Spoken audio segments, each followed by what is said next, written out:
جب سورج لپیٹ لیا جائے گا اور جب تارے بے نور ہو جائیں گے اور جب پہاڑ چلائے جائیں گے اور جب بیاہنے والی اونٹنیاں یوں ہی چھوڑ دی جائیں گی اور جب وحشی جانور جمع کیے جائیں گے اور جب سمندر آگ ہو جائیں گے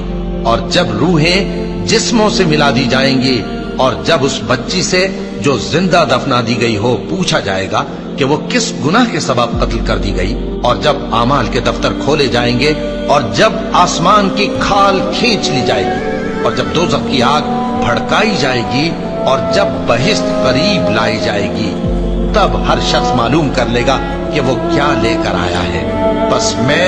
ان ستاروں کی قسم کھاتا ہوں جو پیچھے ہٹ جاتی ہیں اور جو سیر کرتے اور غائب ہو جاتی ہیں، اور رات کی قسم جب وہ پھیلنے لگتی ہے، اور صبح کی قسم جب وہ نمودار ہوتی ہے، کہ بے شک یہ قرآن اس فرشتہ عالی مقام کا سنایا ہوا پیغام ہے